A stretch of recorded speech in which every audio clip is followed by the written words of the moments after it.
Lebih baik Banten kembali dipimpin Sultan Banten. Sampai sekarang pun Kesultanan Banten ada, Sultan Banten ada. Kesultanan Banten, Sultan Banten diabaikan oleh pemerintahan, tidak pernah teriak. Dihianati oleh pimpinan-pimpinan terdahulu, tidak pernah teriak. Kenapa? Karena yang penting rakyatnya sejahtera.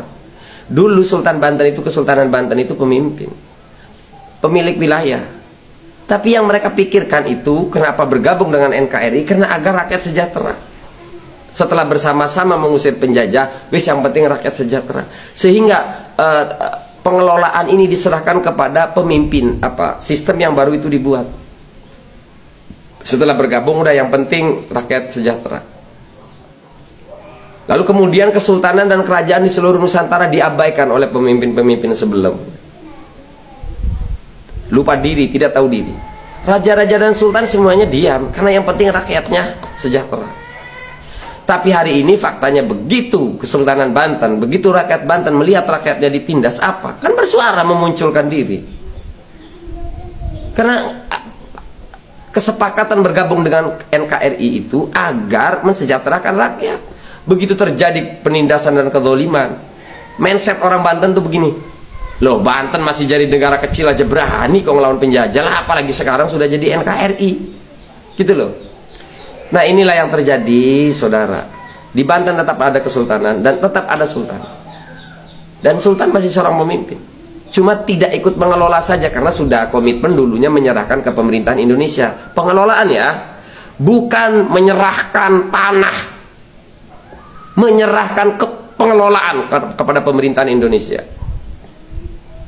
Enak kali mana ada raja sultan yang menyerahkan tanah batas wilayahnya untuk dimiliki. Gak ada, enak kali. Dijajah ratusan tahun aja tidak pernah tunduk. Jadi tetap kesultanan itu masih ada. Kemudian saya ingin menanggapi argumen salah seorang ahli tata negara yang ngomong, masa dalam hukum internasional, hukum perang, kalau si penjajah itu disingkirkan, maka wilayah tersebut milik yang menyingkirkan. Saya kasih contoh. Belanda menjajah Indonesia, lalu dipukul mundur oleh Jepang. Apa yang terjadi? Jepang berkuasa. Tapi yang jadi persoalan adalah ketika Belanda ratusan tahun menduduki Banten, mereka tidak pernah mengklaim mendeklarasikan memiliki Banten karena masih proses perang. Begitupun ketika dipukul mundur oleh Jepang, Jepang pun belum sempat mendeklarasikan ini menjadi negara Jepang karena masih proses berperang. Jadi peperangan di Nusantara itu belum pernah ada deklarasi klaim ini negara Belanda, ini negara Jepang, belum pernah. Jadi sehingga Banten masih menjadi negara Banten waktu itu. Nah, setelah dipukul bareng-bareng, rakyat waktu itu belum ada Indonesia, rakyat memukul mundur penjajahan. Nah, karena kondisi negara lagi kolap, baru mengusir penjajah, akhirnya rempukanlah para politikus ini, yang dipimpin oleh Soekarno itu kan, para politikus. Akhirnya musyawarah wasyawirhum fil amr, akhirnya menjadi satu negara, NKRI. Banten itu tadinya sebuah negara, milih bersatu. Nah, menyerahkan pengelolaan terhadap pemerintahan Indonesia yang waktu itu Soekarno. Jadi menyerahkan pengelolaan, bukan memberikan batas wilayah kepada Soekarno untuk dimiliki Soekarno. Enggak pernah ada itu. Nah, dengan alasan itulah kenapa sampai sekarang kita belum dan tidak akan pernah memisahkan diri dari NKRI. Kenapa? Karena kalau kita berjuang agar Banten terlepas dari NKRI, kita mengkhianati para pendahulu. Kita nggak ngelirik sama pemerintahan Indonesia, baru ada 79 tahun. Yang kita junjung tinggi adalah harapan para pendahulu, amanah para pendahulu yang memilih bergabung. Maka kami tidak akan khianati amanah itu. Bukan karena kita percaya sama pemerintahan ini. Saya ingin tetap menjaga amanah para pendahulu, tetap menjadi NKRI. Tapi yang jadi persoalan adalah rakyat pun abai, nggak tahu ada sultan, nggak tahu ada kesultanan. Ya karena memang kekuatan arus politik, politikus-politikus yang menjadi pemimpin, yang menjadi pejabat ini terlalu rakus, berusaha mengabaikan, menyingkirkan peran raja dan sultan. Sehingga sampai sekarang rakyat nggak tahu bahwa ada kesultanan dan kerajaan di setiap wilayahnya masing-masing. Jadi sebenarnya yang zalim ini adalah pemerintahan Indonesia yang mengabaikan kesultanan dan kerajaan. Harusnya kerajaan dan kesultanan itu diajak gabung bersama-sama mengelola negeri ini, seperti di Malaysia. Inilah yang sering saya sampaikan, al-muhafadzatu 'alal qadimis shalih wal akhdhu bil jadidil aslah.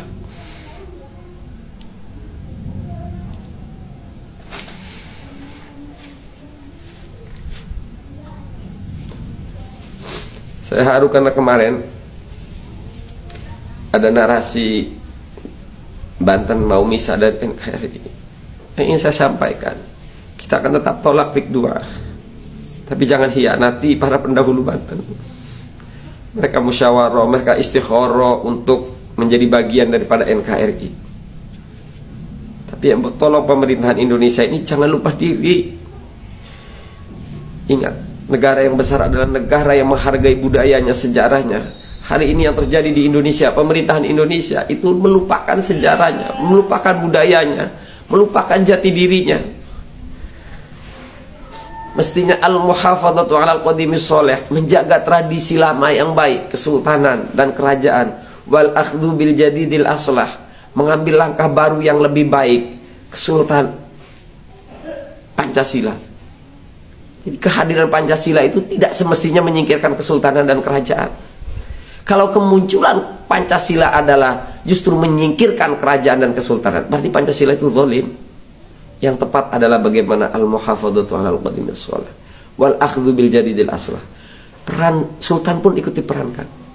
Nah, inilah yang saya sedang perjuangkan. Saya singkat dalam bahasa yang sederhana, harmonisasi. NKRI di hati, harmonisasi harga mati. Pak Prabowo, para pendahulu Anda, para pemimpin-pemimpin Indonesia sebelum Anda, pada zalim pada kerajaan dan kesultanan. Tolong perbaiki ini. Kita jaga, kita rawat bersama NKRI. Tidak cukup seorang Prabowo yang gagah sekuat apapun menjaga NKRI. Tidak cukup Prabowo, tidak cukup TNI, apalagi Polri, tidak cukup. Bersama-sama semuanya menjaga NKRI. Tanpa rakyat NKRI bubar juga.